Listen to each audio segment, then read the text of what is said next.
What's up, everybody? I am Destroyer, your usual coach of the Washington Wake Pokemon Draft League team. But this season of this league, I'm going with a different logo. We're going to be the big, beautiful dragons. We want to make Dragonite great again. And this is kind of my social commentary in response to the new Mega Dragonite that was just released recently. I like the classic better. And so we want, we're going to use our Magonite, our Mega Dragonite here this season as a kind of a political commentary on not real politics, but on the Dragonite situation. We just joined a new draft here. We are in Season 2 of IDL. We're in the Serpents division. This is going to be a low-tier meta draft. We have 100 points that we can spend on 9 to 11 Pokemon, and we have 24 points that we can spend on 1 to 3 Terra Captains. So my first pick of this draft, without further ado, was Krookodile. Krookodile is hands down one of the best Mon in this draft. It's a very usable Mon in regular draft as well.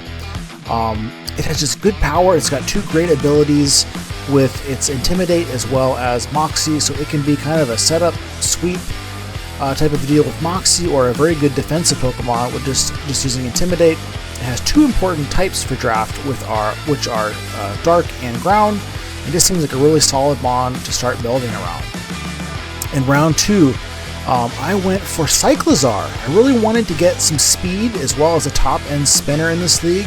Both of those things are really lacking in the low-tier meta here. Cyclizar is one of the fastest Mons available in the meta. It's a Dragon type, which there's also very few Dragon types in this meta, and so it just seemed like a scarce resource to have and a good asset to have for our team. It's a great support Mon, obviously, but it can also be a pretty good offensive Mon, and it's kind of underrated in some situations there too. It's got some powerful stab moves despite kind of underwhelming offensive statistic-wise. It does have Regenerator ability as well, which is one of the best abilities in the game. I think we're going to have some fun with this Mon this season. Next up, we picked Tinkaton, another kind of scarce resource with that really valuable Fairy Steel typing. We got in our first 3 picks here a lot of really key types locked down, so I was really happy with that. I've never used Tinkaton before. A lot of people really like it. It's got good bulk, decent speed, wonderful utility, as well as it can drop down that big hammer with a 160 base power move. Next, we went for a reliable wall-breaking force, which is Heracross.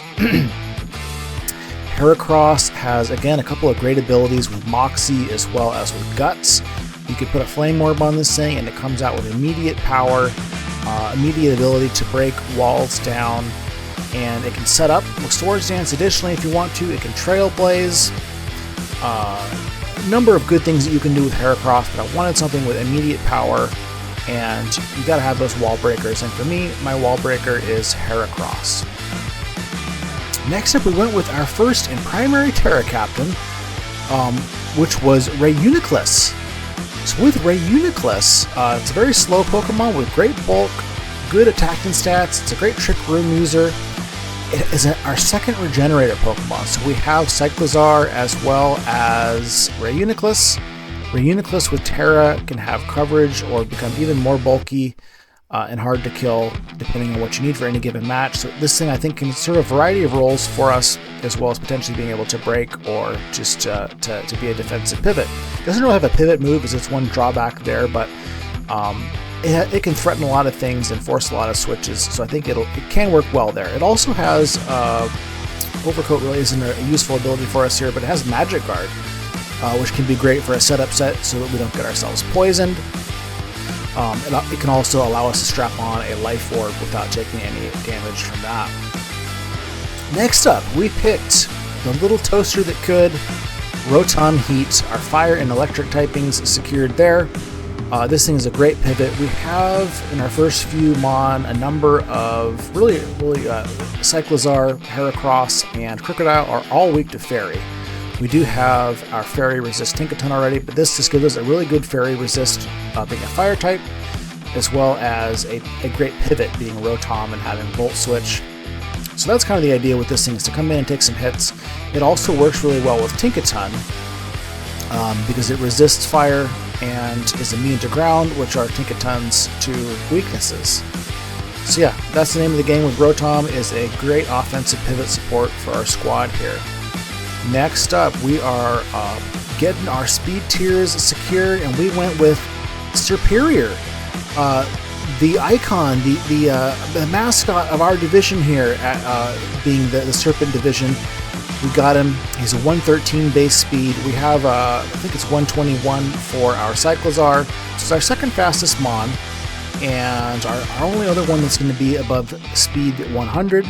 But it's going to be, there's a number of 110 speed Mon or 111 speed Mon in this meta, and we're going to be just a shade faster than them.